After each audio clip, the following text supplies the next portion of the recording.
Hello friends, welcome to cooking and tasting.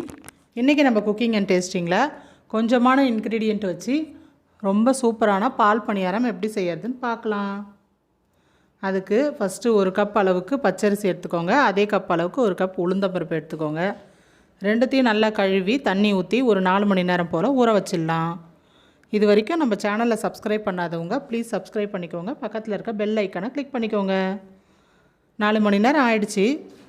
இப்போ சாதம் வடித்து விடுற மாதிரி ஒரு தட்டு போட்டு வடித்து விட்டிங்கன்னா அதில் இருக்க தண்ணி எல்லாம் கம்ப்ளீட்டாக இறங்கிடும்.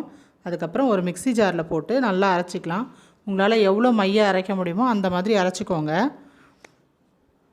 நிறைய தண்ணி ஊற்றிட்டிங்கன்னா தண்ணி ஆயிடுச்சுனாக்கா எண்ணெயில் பொரித்து எடுக்கும் போது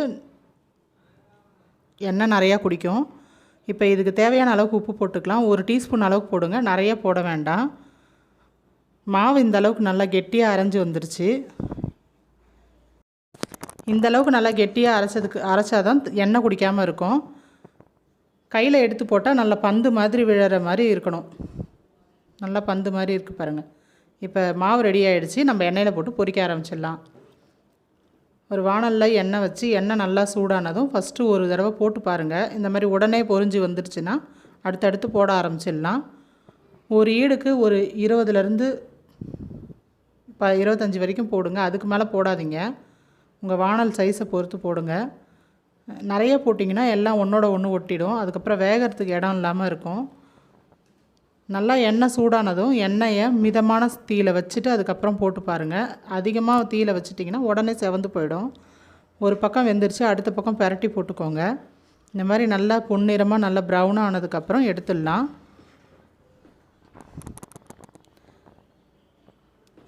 பொரியிற சவுண்ட்லாம் அடங்கி சத்தம்லாம் பபிள்ஸ் எல்லாம் குறைஞ்சதுக்கப்புறம் எடுத்துக்கோங்க. இந்த மாதிரி நல்லா குலுக்கி பார்த்திங்கன்னா சவுண்டு வரணும். அந்த மாதிரி இருந்தால் தான் வெளியில் கிறிஸ்பியாக இருக்கும், உள்ளார நல்லா சாஃப்டாக இருக்கும்.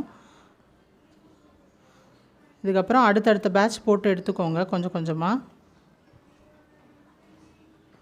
ஒரு தேங்காவை திருவி வச்சுருக்கேன். இந்த தேங்காவிலேருந்து தேங்காய் பால் எடுத்துக்கலாம். நான் சீனி போட்டு தேங்காய் பால் எடுத்துக்கிறேன். உங்களுக்கு வேணும்னா நாட்டு சர்க்கரை இல்லை வெல்லம் இதில் எது வேணாலும் போட்டு நீங்கள் தேங்காய் பால் ரெடி பண்ணிக்கோங்க. தேங்காய் பாலில் 1 ஸ்பூன் அளவுக்கு ஏலக்காய் தூள் போட்டுக்கோங்க. இதில் கொஞ்சம் ஜாதிக்காய் இருந்ததுன்னா அதை ஒரு தடவை திருவி போட்டிங்கன்னா அதுவும் ஒரு நல்ல வாசனையாக இருக்கும். இப்போ பொரிச்சு வச்சுருந்த உருண்டைகளெல்லாம் அதில் போட்டுடலாம்.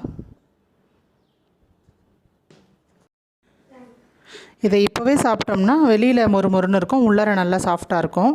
கொஞ்சம் நேரம் கழித்து சாப்பிட்டிங்கன்னா எல்லாமே சாஃப்டாகிடும், அதுவும் நல்லாயிருக்கும். இது ஒரு கரண்டி வச்சு இந்த மாதிரி அமுத்தி விட்டிங்கனாக்கா உள்ளார அந்த தேங்காய் பால்லாம் இறங்கி நல்லா டேஸ்ட்டாக இருக்கும். இப்போ ஒரு கிண்ணத்தில் சர்வ் பண்ணிடலாம்.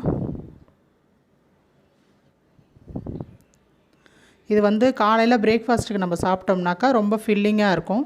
ஈவினிங் ஸ்நாக்ஸாகவும் சாப்பிட்லாம். நைட் டின்னருக்கும் இது ரொம்ப நல்லாயிருக்கும்.